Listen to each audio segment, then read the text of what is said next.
So here's the update on the Tektronix 2230 analog/digital hybrid oscilloscope.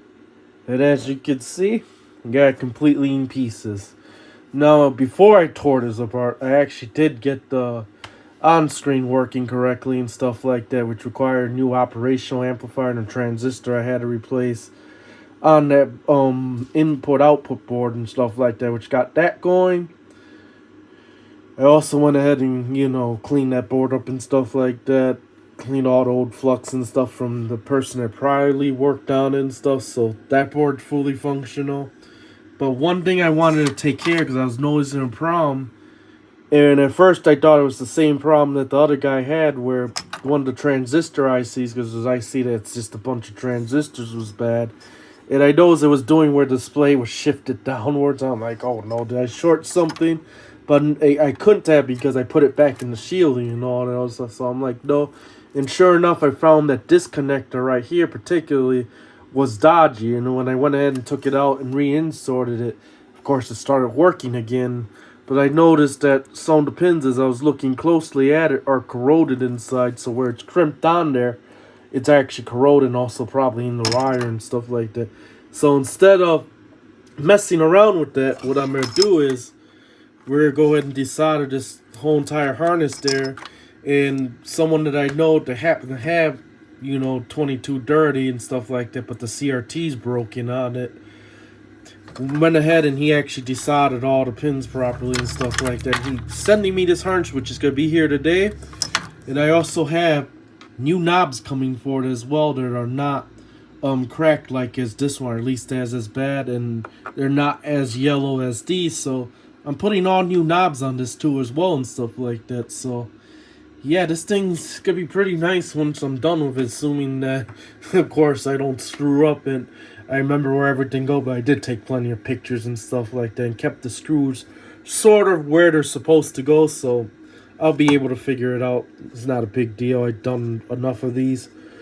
But either way it goes, we're going to do that. We're also going to go ahead and change these resistors right here, that Zener, which I did order as well.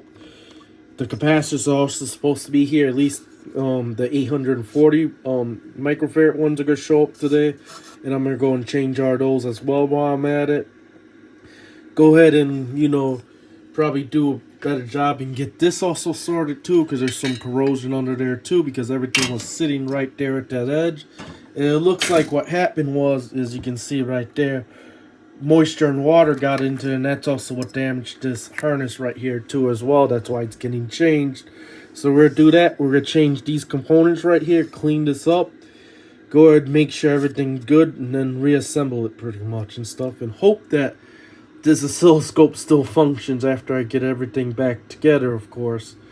But like I said, I want to make this thing reliable. I just don't want to repair it. I want to actually make sure that it's going to work for a little bit longer, because I am using this oscilloscope when I work on audio gear and stuff like tube amplifiers, cassette decks, reel-to-reels and stuff like that. And essentially I got the line drain right now. I'm using that scope there, but I want to get this thing fully working and to the point where I can trust it, where I can leave it on without any magic smoke coming out and stuff like that. So I'm going to go and reassemble this all back in there, get it completely done. Oh, and one thing before I forget, and I noticed this because it's not just on this one, but it's on those two as well and stuff. I noticed when people remove these attenuator assemblies apart, they end up damaging where those pins go into the front panel, and they also end up breaking these resistors off and stuff. In the service manual, it tells you exactly how to remove them correctly. It tells you what you need to remove and stuff like that. But people just go ahead and try to take the screws out, and then they try to lift it like that, and then they end up breaking the pins that go into this front board right here, and also damaging the attenuator assembly. And the way to do it, it even tells you you're supposed to remove this B-Sense board right back here and stuff like that, and desolder that. It specifically mentions that, and the reason for that, because I was kind of trying to wonder why they make you remove all that just to get that out. It's so that way you get enough clearance. As this goes in here, you can see, let's just sit right there. If the B-Sense board was right there, you wouldn't have really much clearance to slide this out to get it off the pins right there and stuff like that. Now, you could if you're very careful, but The easier way is just to remove the speed sense board, which for that you do need a vacuum desolder station there. And then you go and desolder all these pins right here, and you rock the board too as you're desoldering. It's a trick that I learned over the years. So that way the pins don't stick to the pads right there as you're rocking it back and forth. And then when you can do it, you can lift it straight out without risking lifting any of the traces and stuff like that as you're doing it. That's the way you do those. So I'm going to go ahead and hopefully get the rest of the parts. Some of the mail still hasn't shown up yet. It's supposed to be here today. FedEx packages already showed up, so I'm just waiting for a post office to show up.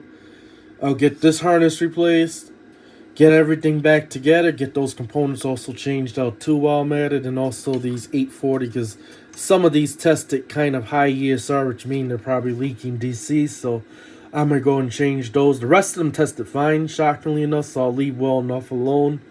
But I definitely do want to get these blue caps changed out as well too while I'm at it. And while I'm at it too, I'm also going to go and remove this front board and actually do a thorough clean. Because like I said, I want this thing to be reliable.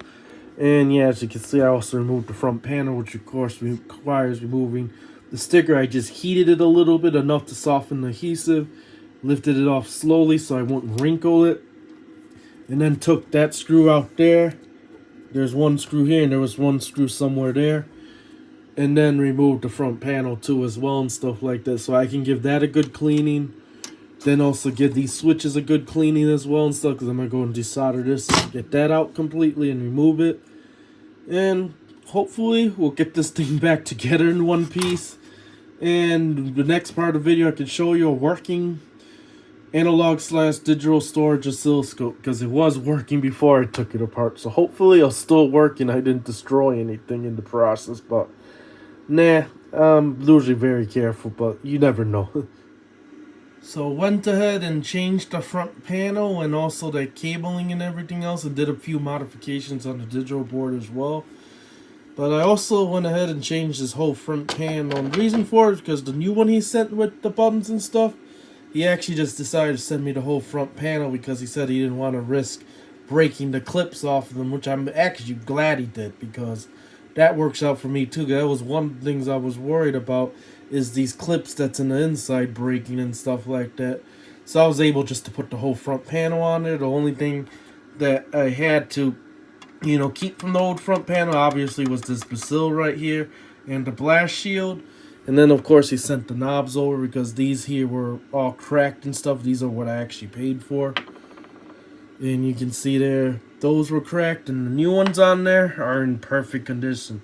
As he stated, there is no cracks in them. So I'm quite happy for that. And then, of course, the knobs themselves, you can see the difference there.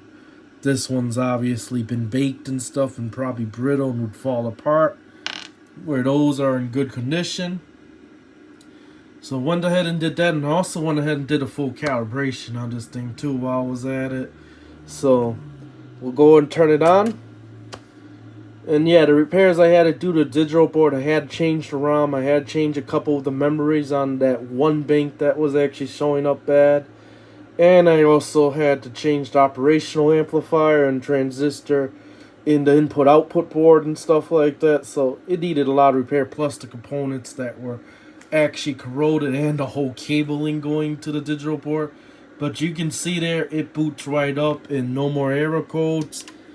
And of course, we can actually now read that menu clearly now, whereas before you could not. But here you go. We'll go ahead and feed in the signal. Why not?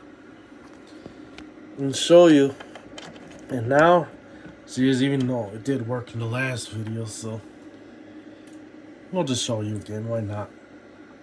But there you go. And right now I'm feeding 1 megahertz signal, 1 volt peak to peak. And you can see, of course, it's been calibrated, so it's dead on. You can see your square wave's much better now. And there's your triangle wave. There's your pulse. Really good now. So there you go. And then, of course, the storage board still obviously works. Hold on, that switch is a little bit dodgy still, but yep, she is still working. So And then of course we can go back to analog mode. And there you go. So I'm going to go ahead and get the rest of it cleaned up, of course, and stuff like that. Get the rest of any screws remaining put back together. Get this reassembled, and it's going where that one's going. Now the cover is actually for this one right here. Actually, I just used it for this one temporary, but it actually goes to this scope. So there you go. Yeah, and I'll put the bag and stuff that came with the scope back on there. And I'll be using this one pretty much. Here's the Tektronix 22 Dirty, fully reassembled. And if you watch part 1, you'll know this thing was kind of a mess, and looking much better now. And of course not dodgy no more. Also went ahead and put the original bag on there. Cleaned up the cover and everything like that. And also I went ahead and found the new front glass for it. So it's looking much better, and it's going to live over there pretty much. Yeah, I will be putting this to use. That's why I went ahead and spent the money, and also went ahead and went through everything and stuff, because I want this thing to be reliable. I don't want it to give out on me on a project, so that's why I went through all the effort. Let's go ahead and turn it on.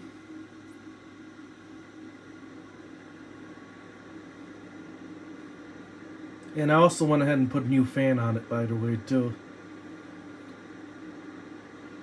There you go. And let's go ahead and put a signal in it. Alright, and then we'll go ahead and turn it on. And you can see there, looking nice, and even the digital storage part works. Hold on.